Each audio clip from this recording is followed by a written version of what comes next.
冰花蚵仔煎 ，level up 直接到那个法餐等级，那种顶级生蚝，鲑鱼卵跟鱼子酱，超厚实的玉子烧。哦，生蚝真的好鲜甜哦！加玉子烧这个想法，完全是重新组合的，就是传统的蚵仔煎，真的很特别。太好吃了吧！以后吃不到怎么办？小资女孩，yummy yummy。Hello， 大家好，我是小资女孩韩芳。有没有看到我身后这个永乐不失啊？没有错，我现在人呢在台北最火热的观光景点大稻埕。那大稻埕呢，它其实是全台湾最富庶的地方。从清领时期开始呢，就已经是非常的有钱。那有钱呢，通常当时就可以盖出最好的建筑物。这里呢，你可以看到不仅是汉人的岭南文化，或是像是日本时期呢，也有很多不同的新式的建筑盖在这里。那今年台北重新活化这里呢，整个旧城区进驻了很多设计小店啊、质感的餐厅，观光又活络了起来。那我今天要带你们去的呢，也是一间古迹改建的洋楼。说是洋楼，但它其实是日治时期建造的一个酒楼改建而成的。这间店呢，它其实前身有70年的历史，它叫六馆街尾洋式店屋。哦，你想说名字怎么那么长？因为它真的在街尾，它在大稻埕的街外，所以呢，在南京西路上面，刚好就位在一个转角处。它其实是非常漂亮的一个巴洛克式的建筑，因为当时日治时期日本人非常喜欢巴洛克建筑，再结合了台湾的那种民宅的特性呢，就形成我们现在看得到的洋楼啦。那在2008年台北市把它定为历史建物之后呢，它就重新翻修，成为现在我们今天要去用餐的地方啦。看六馆街屋洋式店屋的介绍，日本的日治会社的一个公司，然后它坐落在板桥林家大稻埕租屋附近的六馆街屋。哦，所以其实是林家的，果然是林家真的很有钱。它其实从日治时代的末期啊，到台湾光复初期呢，就已经建成了，所以它是比较进步时尚的。然后当时是一个酒楼，从它这边的灯饰啊跟柱子，真的可以看出它那种有点巴洛克式的风格。比较重要的还是菜单啦，我相信大家关心的都是这个，看起来都是一些创意菜式。其实它虽然看起来很新潮，但是它卖了很多像是什么挂包啊，然后还有类似比较原住民的菜色啊，西式跟台菜合并的那种款式。先进去吃饭啦！哇，我刚刚想说1楼吧台区已经看起来很厉害，但是2楼也太美了吧！不愧他们的店名完美世界。但它其实整个建筑啊，保留非常多当时的特色，像是地板啊，就是它的细石子的工艺技法，但是它在边线镶上了金色的铜线，整个就完全是森林系完美拍照的天堂。因为它布置了非常多漂亮的盆栽，但是它处处可见旧式的细节，像它窗户啊也是那种卡榫窗户，但不要叫我开哦，可能会把它弄坏。然后啊，甚至是玻璃啊，跟它使用的灯啊，都是比较复古的款式。太喜欢这个位置了吧！它这边还有一个超级漂亮的吊床嘛，就是木质吊床，它是算藤编的，然后它旁边还放上这种复古留声机，整间店就是充满了历史的韵味，但是又新潮的感觉。在这边吃饭就是一种享受，是不是很期待我等一下要吃什么呢？记得按赞、订阅、分享我们的频道，还要打开你的小铃铛啦！我饿了。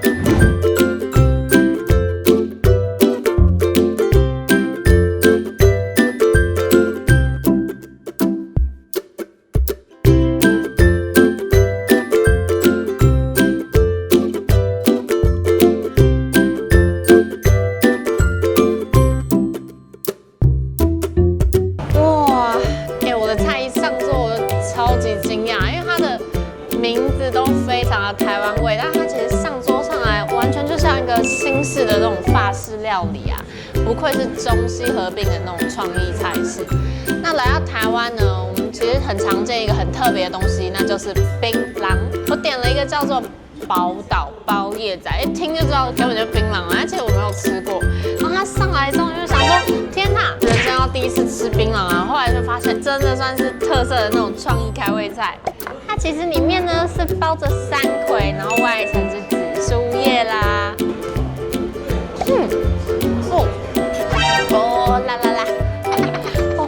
我觉得它有认真在模仿槟榔的那种特性。腥。我虽然没有吃过，但是没吃过猪肉也知道猪怎么跑的嘛。它是有一点辛辣的感觉，因为它里面呢放一点三葵就调味，所以它后面会有个呛香味上来。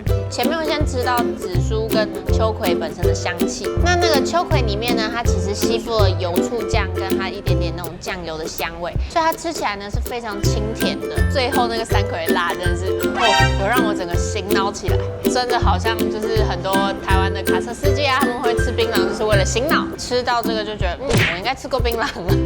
那再来呢，我要讲这个，就是我真的是上来的时候有一点点小小的惊讶，因为它叫做冰花蚵仔煎，然后就想说蚵仔煎就是太白粉啊，然后青菜啊，然后就一盘这样，然后一堆小小蚵仔，没有，他们完全就是 level up， 直接到那个法餐等级，这根本就是生蚝啊，就是那种顶级生蚝，因为它上面还放上鲑软跟鱼子酱。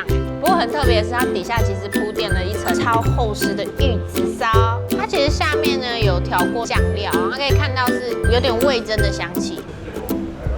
哦，生蚝真的好鲜甜哦！下面呢是有放一点点味噌去提味的，它整个生蚝是非常的甜。我觉得很特别的是，它的玉子烧呢，因为很有厚度，你会先吃到生蚝的软嫩跟新鲜的那种甜度，然后你才会吃到玉子烧甜甜的厚实的蛋的那种扎实感，再加上它上面那个鲑鱼卵的玉子酱是非常咸香的。加玉子烧这个想法真的很特别，完全是重新组合的，就是传统的蚵仔煎，真的很特别。那再来就是大家一看就知道，我眼前这个根本就是德国猪脚，没有错。你看，而且很夸张哎，我想说有一个人吃点一份应该还好，然后结果它真的就是一整大块的猪脚，这样子超级大的，比我脸大。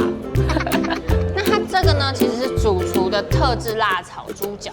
我想说，猪脚应该就是我想象的台湾那种万峦猪脚那种比较台式，就上来是这个，但是其实它还有非常多台式元素在里面。但是你看它上面放了满满蒜苗，像是台湾吃香肠的时候才会搭配的组合啊，真的是很有趣。那配一点猪肉一起吃。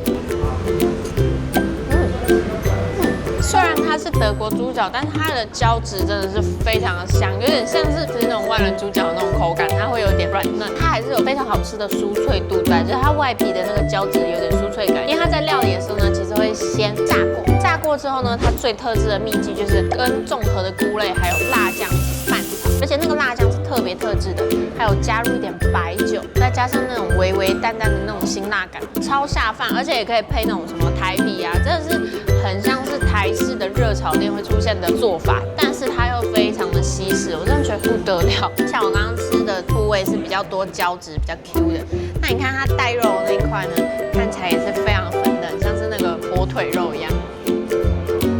我真的觉得很好吃，因为它虽然说它炸过，但是它不会有油腻的感觉，而且它的辣酱的香气啊，不会说是非常辣的，比较像是提香，提供一些那种白酒的酒香，会想要一个接着一个吃。吃了前菜，吃了肉，怎么可以不吃饭类呢？那我今天选的这个主食呢，它叫做阿多亚的巴掌，就是外国人的肉粽。肉粽是炖饭吧？我今天上来之后想说，它明明就是炖饭，不要骗我了。好，它的确是选用意大利米去煮这一整道料理。它的特别之处呢，是在于它跟在地的文化做结合。为什么说在地文化？我们刚刚说这里是大稻埕嘛，大稻埕什么最多？大家过年来买干货啊，香菇。讲到干货啊，一定会想到的东西就是香菇嘛，而且它真的就是完全我平常小时候吃肉粽的时候会看到的那个香菇味。香菇非常的香而且它吸附了饱饱的汤汁，而且水分非常的 juicy。它其实在它的炖饭上面有放上 cheese 跟松露，所以说它吃起来是有松露香味的。我们吃这种松露炖饭的时候，应该会搭着蘑菇，结果它搭居然是这种比较台式传统香菇，吃起来它口感是更 Q 的，很特别。那我们来吃吃看饭比较多的地方。既然说是肉粽嘛，所以有看到肉片啊、樱花虾。它厉害的是它的樱花虾，在这个肉粽式的炖饭煮过之后呢，应该会软掉，但是它应该樱花虾是去煸炒过，再另外撒上去，所以它的樱花虾吃起来是非常脆，有点像虾饼的感觉，而且很香。用料真的是很大方，上面撒了满满的樱花虾，都非常的大，超级脆的。虽然说它都用意大利做成的，但我觉得它比较特别，还是结合了很多台湾的那种在地的食材特色。送上来的时候是长得像是炖饭样子，但其实越吃啊，我真的是慢慢的在里面品出很多那种台湾味的感觉。难怪他叫做外国人的肉肉粽。我真的觉得啊，在这边吃饭啊非常棒，因为你既是在这种传统的历史建筑中，但是它完全装潢非常复古新潮，而且它的空间非常的舒适，菜色啊又是有中西的那种创意菜式，吃起来呢就有种吃出新滋味的感觉。我真的觉得来到大稻埕啊，在这边享用餐点真的是最棒的选择啦。